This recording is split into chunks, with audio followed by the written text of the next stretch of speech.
trabalho aqui no Departamento de Controle Externo Regional, que é o departamento que cuida da fiscalização dos órgãos e entidades municipais, entre eles as câmaras.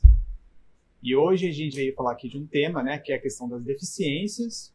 Para aqueles que já são gestores, que estão repetindo a gestão nessa legislatura, vocês verão que a gente não vai falar nada novo. Vocês já sabem muito bem do que a gente vai falar. E para os novos gestores, o que a gente vai falar aqui é nada menos, nada mais do que bom senso aplicado, certo? Então vamos lá. Quando a gente foi convidado aqui para falar sobre as principais deficiências, a primeira coisa que foi necessário fazer foi levantar essas deficiências, ou seja, realizar um levantamento do histórico recente das câmaras. E apenas o nosso departamento, nos exercícios de 21 a 24, o departamento formalizou 112 processos. Não foram 112 fiscalizações, mas sim processos, ou seja, processos em que houve notificação dos gestores para apresentar defesa. E esses 112 processos foram distribuídos em 85 câmaras, e se a gente for analisar tudo, a gente verifica que houve 430 problemas que foram identificados, e divididos em 61 categorias diferentes. Desses problemas, os 3 principais, a gente consegue ver aqui no gráfico, né, nessa parte esquerda do gráfico em vermelho, é que os problemas que mais se repetem são relacionados às diárias, à gestão de comissionados e à concessão de gratificações.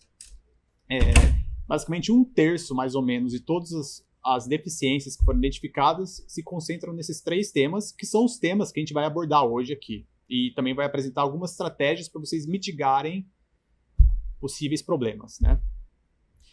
E qual que é a relevância desses 3 temas? Diárias, gestão de comissionados e concessão de gratificações. Se a gente for analisar da perspectiva financeira, a gente verifica que eles abrangem elementos de despesa que correspondem mais ou menos 70% de todo o gasto das câmaras municipais.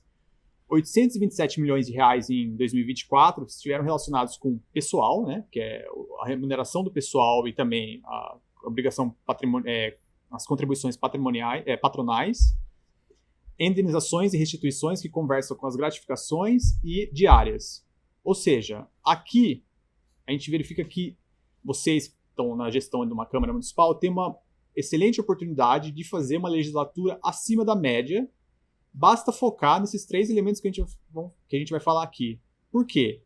Diárias, comissionados e gratificações não só representam a maior parte dos problemas, mas também conversam com a maior parte dos recursos financeiros. Então, se você que é controlador interno, presidente da Câmara, ou até mesmo vereador que trabalha na Câmara, se vocês derem um foco adicional nessas 3 questões, muito provavelmente a gestão nessa legislatura vai ser acima da média. Então vamos lá, vamos começar aqui. Diária, né? O primeiro tópico que a gente vai abordar aqui é a questão da diária. O que é uma diária? Diária é um valor destinado para cobrir uma despesa quando a viagem é feita a serviço, certo? E essa despesa é com hospedagem, alimentação, deslocamento. Diária não é salário. Diária não é nenhum tipo de bônus e diária também não é um benefício permanente que a pessoa tem direito. A pessoa vai ganhar diária quando ela viaja a serviço.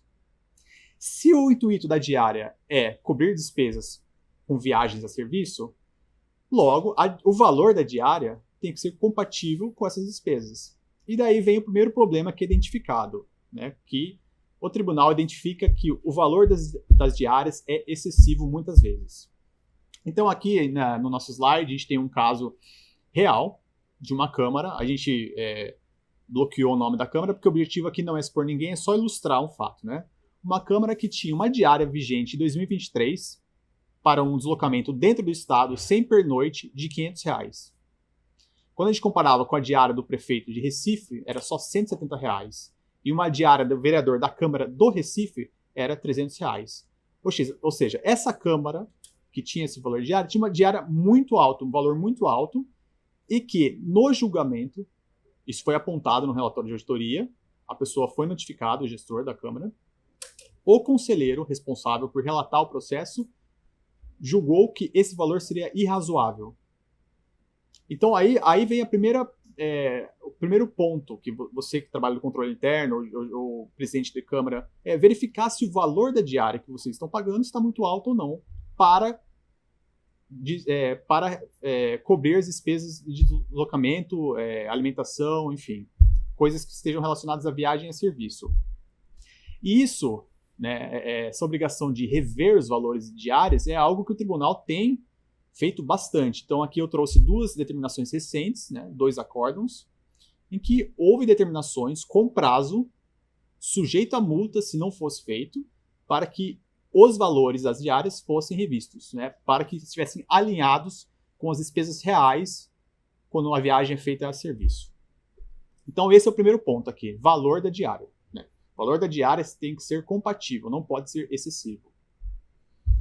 Segundo ponto relacionado a diárias, né, que aí é um tema de certa forma espinhoso, que é a questão dos eventos e congressos, que muitas vezes os servidores, os vereadores participam. Ninguém é contra a capacitação de pessoas do serviço público. O que se questiona apenas é a qualidade dos congressos e dos eventos que são visitados. Então, por exemplo, aqui nós temos um caso real também, na parte esquerda do slide. É um congresso, um evento que foi realizado em outro estado, em Maceió. Então, assim, aqui é uma Câmara do interior de Pernambuco, cujos agentes participaram de um evento em outro estado, em Maceió, 4 dias, e a inscrição custava R$700. Eu não sei se dá para ler, mas assim, no primeiro dia só houve a entrega do material e a inscrição foi feita. No segundo dia houve uma palestra, o marketing e a importância da comunicação, um tema genérico, né? Encerrado o dia. Terceiro dia, a importância do poder executivo e legislativo, um tema também genérico. Quarto dia, entrega do certificado. Ou seja, 4 dias, mais inscrição, fora do estado, várias pessoas participaram. Provavelmente esse evento custou uns 40, 50 mil reais para a Câmara. E qual foi o retorno disso para a sociedade? Né? É questionável. Né? E não é o Lucas que está falando isso. Quem questiona isso é um conselheiro do Tribunal de Contas. Aqui eu trouxe também um trecho, né, do inteiro teor da deliberação. O conselheiro responsável, que poderá ser o conselheiro que vai relatar o seu processo, que vai julgar suas contas. Ele disse o seguinte, que cabe ao gestor a cautela quando vai escolher os eventos que os agentes públicos vão participar. Seria manifesta ofensa à economicidade quando os cronogramas reservam os dias iniciais e os finais apenas para inscrição e entrega dos materiais. Ou seja, eu tenho um evento de 4 dias, 2 dias não acontece nada. Isso, pagar diária para participar num evento desse é uma ofensa à economicidade. E que a escolha dos eventos, diante da informação que o cronograma das palestras é reduzido, é uma ofensa ao interesse público. Então, não sou eu que estou falando isso, é um conselheiro do Tribunal de Contas que vai julgar a sua conta, vai relatar o seu processo. Então, já é bom saber como essas pessoas pensam nessas circunstâncias, né? Então, daí vem a importância de rever os eventos de capacitação, os congressos, eventos em que as pessoas, os servidores da Câmara vão participar. Terceiro ponto relacionado a diárias. A importância da prestação de contas, né?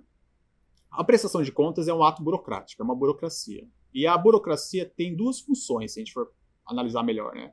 Uma função é trazer maior segurança para a sociedade de que o recurso está sendo aplicado de maneira regular. Né? Então, por meio da burocracia, a gente consegue, de certa forma, avaliar se há evidências ou não que o recurso foi aplicado da maneira que deveria ser. A outra função da burocracia é proteger o servidor público. Porque quando tem uma fiscalização, por exemplo, de um órgão como o Tribunal de Contas, ele pode dizer para a fiscalização que não, eu usei o recurso da maneira correta, eu não tive problema, não houve nenhum tipo de problema aqui, e aqui há evidência disso, a prestação de contas. Por isso que é importante que haja a prestação de contas bem feita. E como que a gente sugere que isso seja feito, né? Aqui eu coloquei no slide uma boa prática, uma sugestão de boa prática, que é um relatório com detalhes, né? Falando quem solicitou, para qual fim, em que data, foi utilizado o veículo ou não, veículo da Câmara ou não, passou pelo controle interno ou não, valores, e além disso, que sejam anexados comprovantes que atestam a participação do evento. Né? A prestação de contas é algo que aqui no tribunal, na hora do julgamento, é exigido. Então, também, né, trouxe novamente trecho de um inteiro teor de deliberação de um conselheiro do Tribunal de Contas, que fala que é uma medida que se faz necessária, é uma formalidade necessária e que a falta disso mostra descaso e é algo que é sujeito a multa. Então, já sabendo isso, você que é do controle interno, já pode analisar como é que está funcionando na sua Câmara, né, quais são os protocolos, os procedimentos, e ver se é algo que pode ser otimizado ou não, se pode evoluir ou não, até mesmo uma maneira de antecipar que possivelmente vai haver uma fiscalização na Câmara de você e isso vai ser analisado, certo? Bom, encerrado, esses foram os principais problemas das diárias, né, que é o valor, a escolha dos eventos e a prestação de contas. E agora a gente vai passar para um outro tema, outra deficiência, que é a questão dos comissionados nas câmaras, né? É importante ressaltar aqui que nenhum técnico do tribunal, nenhuma pessoa que fiscaliza aqui no tribunal tem algo pessoal contra servidores comissionados. O que a gente não concorda é que a admissão de pessoal seja feita de maneira contra o que a Constituição prega, né? E o que a Constituição diz? Que cargos de comissão eles são exclusivos para funções de direção, chefia e assessoramento. O resto é concurso público. Ok? Essa é a regra. Aí, peguei aqui um exemplo de uma Câmara, também bloqueei o nome para não expor ninguém, porque nosso objetivo não é esse. Uma Câmara, em dezembro de 2024, como é que era a situação dessa Câmara? 11 vereadores, 2 servidores efetivos e 119 comissionados. Então, sabendo o que a Constituição diz, você analisando isso, você fala, nossa, há 119 diretores, chefes, assessores aí? É algo estranho, certo? E se você destrinchar esses 119 comissionados, há alguns cargos que chamam atenção. Por exemplo, 41 assessores especiais, 3 assessores jurídicos e 21 assessores administrativos. Fica muito claro, você só precisa analisar isso, que há indícios aqui de desvio de finalidade, certo? Há indícios aqui de pessoas que estão trabalhando com funções burocráticas, mas foram admitidas por meio de nomeações para cargos comissionados. E aqui, pessoal, é muito importante ter clareza que o que vale é a essência e não a forma. Não é porque eu chamo chocolate de alface que eu vou comer e que vai deixar de fazer mal para mim. Então, não é porque eu chamo uma pessoa que faz cargos burocráticos de assessor que ela vai deixar de ser um servidor burocrático e vai virar uma pessoa com atividade de assessoria. Eu lembro um caso de uma vez que eu fiz uma fiscalização e tinha uma pessoa que trabalhava como motorista de um órgão, aí ela era comissionada. E no nome do cargo era assessor especial de transporte. Mas era motorista. Mas o nome do cargo, para burlar a lei, né, para ter um desvio de finalidade, colocaram como assessor, deram o nome chique, mas estava nítido que havia um desvio de finalidade em relação ao que a Constituição exige. Por que isso é um problema, tá? Por que é um problema que a admissão de pessoal seja feita apenas por servidores comissionados? Em primeiro lugar, óbvio, é porque é uma infração à Constituição, ou seja, já tem uma quebra legal aí. Isso por si só já é um motivo. 2. Quando você permite esse desvio de finalidade, você acaba mitigando também a questão da meritocracia por meio do concurso público. Então, a regra do serviço público é o concurso público, que é uma forma de você ter impessoalidade e também promove a meritocracia. Terceiro problema é que promove uma politização excessiva na administração. As nomeações vão estar muito vinculadas à autoridade que nomeia, que vai selecionar muitas vezes por critérios políticos e não técnicos. E quarto, esse para mim, na minha opinião, é o principal problema. Que quando a troca de gestão, há o chamado efeito despejo. Sai todo mundo e entram novas pessoas, né? E com isso você perde a memória institucional, o aprendizado institucional, a memória jurídica do órgão. E isso acontece muito. Então, vamos imaginar uma empresa privada grande, sei lá, a Apple, que produz iPhone. Se a cada 4 anos trocasse todo mundo da empresa, a empresa seria bem sucedida como é hoje? Provavelmente a empresa iria para falência. É a mesma coisa aqui. O fato de haver previsão para que os servidores sejam efetivos, que não independam da gestão, é justamente para preservar o aprendizado institucional do órgão. Senão, a cada 4 anos ou a cada 8 anos é sempre necessário que chamar pessoas novas, que aprendam tudo novamente, e isso prejudica a continuidade dos serviços públicos. Bom, certo. Então, o problema é o número excessivo. O número excessivo de comissionados é um problema. Mas o que seria, ok, Lucas, um número razoável de comissionados? Não existe resposta disso, certo? Porém, o que os tribunais falam? E aqui eu aproveito para fazer uma ressalva, que não é só o Tribunal de Contas que fiscaliza isso.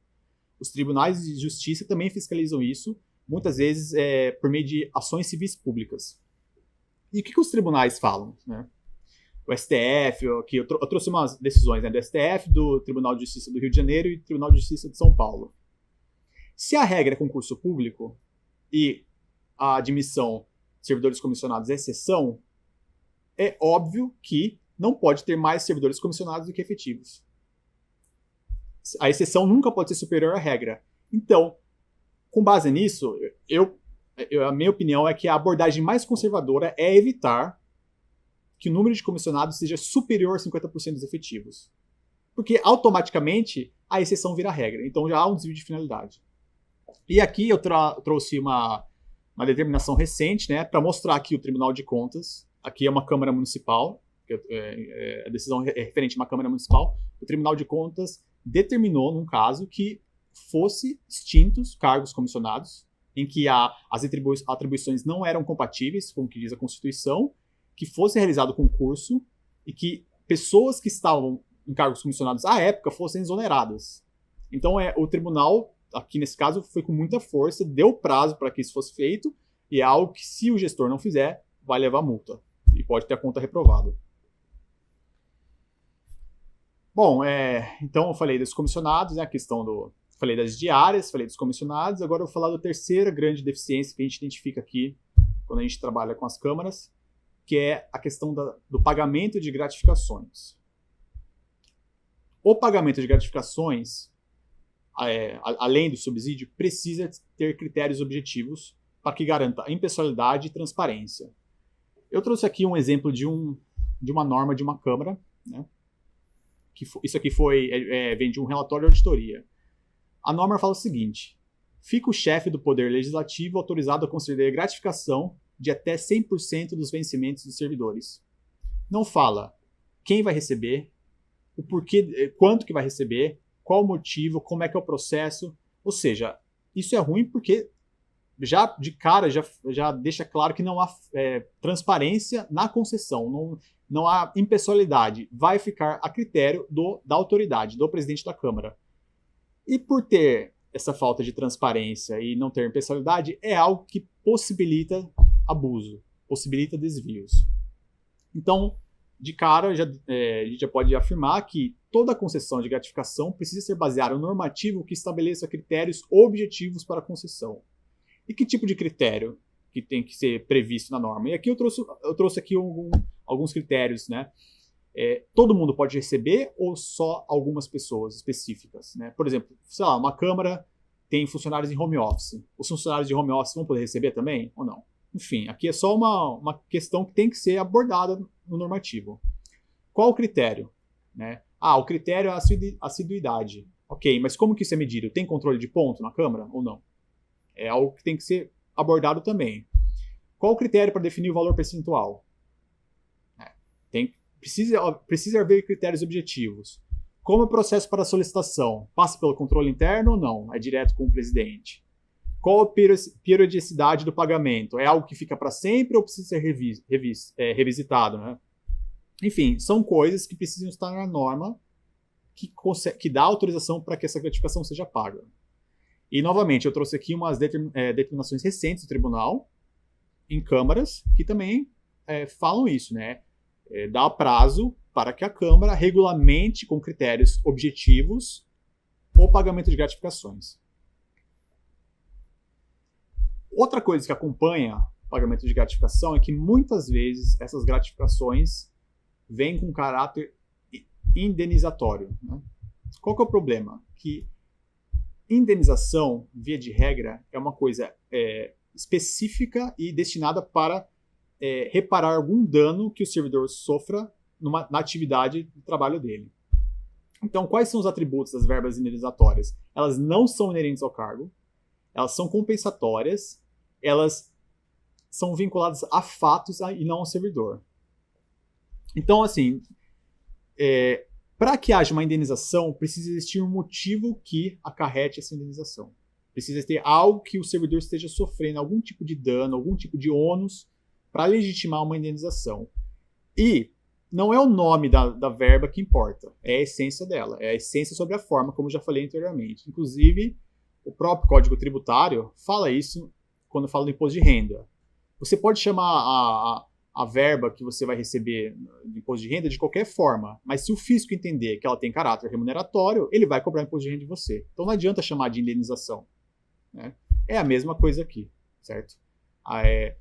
A indenização, as gratificações, via de regra, vêm com caráter de indenização, mas elas só podem ter isso se de fato elas objetivarem reparar algum tipo de ônus que o servidor sofra. Caso contrário, não pode ter caráter indenizatório. Por que isso é ruim? Tá? Por que ter uma verba com caráter indenizatório sem que ela esteja legitimada para isso é ruim? Primeiro porque a gente está violando a lei, né? A lei de responsabilidade fiscal fala que verbas de indenização não são computadas para despesa pessoal. Se eu atribuir a uma verba o caráter de indenização sem que isso seja legitimado, eu estou violando a lei. O segundo motivo é parecido com o que eu falei agora, eu diminuo de modo artificial a despesa com o pessoal. Então, os meus índices de despesa com o pessoal não vão refletir a realidade. 3. Quando eu dou uma verba com caráter de indenização, ela não incide sobre ela tributos como a contribuição patronal ou o imposto de renda. Então, o fisco, né, o Estado arrecada menos, a Previdência arrecada menos. Então, é algo que, se for feito de maneira sistêmica, não vai haver mais recursos para financiar o nosso próprio salário, inclusive, né? E o quarto, esse é muito grande aqui, tá? É algo que recentemente tem acontecido. Essa semana mesmo eu tive conhecimento de um caso desse, que é o órgão público sofrer um processo de autuação fiscal da Receita Federal e ser cobrado um débito. Então, essa semana eu tive conhecimento de um órgão público que sofreu uma autuação da Receita e o débito cobrado agora vai ser de 4,5 milhões. Então, imagine se isso acontece com a Câmara de vocês. É algo bem sério isso, tá? Tem que tomar cuidado. E trouxe também aqui um trecho de um processo, né, de um teor de deliberação. Não é o Lucas que fala que isso é sério, é o conselheiro que provavelmente vai julgar a sua conta e vai relatar o seu processo. E ele escreve o seguinte: é visível a natureza remuneratória, porque se trata de parcelas regulares de pagamentos. Perfeitamente é possível, torna-se perfeitamente factível que a intenção dessa concessão foi driblar a LRF.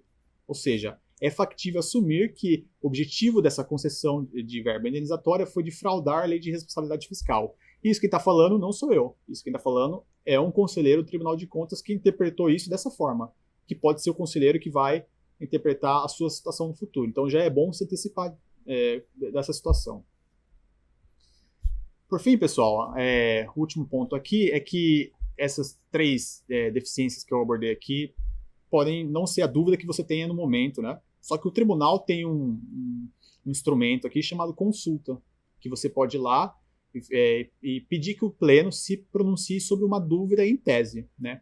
Quem pode fazer isso? O presidente da Câmara ou o controlador interno. E para você fazer um pedido de consulta, você precisa ter uma dúvida que seja precisa, não pode ser nada muito líquido, né? Precisa ser algo sólido. A dúvida precisa ter caráter geral. O que quer dizer caráter geral, né? Quer dizer que não pode ser um caso concreto da Câmara. Ah, eu estou com um problema assim. Não, tem que ser algo geral que pode ser aplicado a todas as câmaras. E para municípios com mais de 50 mil habitantes, é necessário o parecer jurídico. E você pode entrar no site do tribunal, na aba de jurisprudência, tem um link lá chamado Resposta a Consultas, e você pode procurar consultas que já foram feitas. Muito provavelmente a dúvida que você tem já foi abordada em uma consulta e está lá a posição do tribunal sobre isso. E daí isso vai te dar mais segurança jurídica para você deliberar sobre o fato que você tem dúvida. E é isso, pessoal. Eu desejo a vocês uma ótima legislatura e uma boa gestão. Espero que contribua para que a sua gestão seja acima da média nesses próximos 4 anos.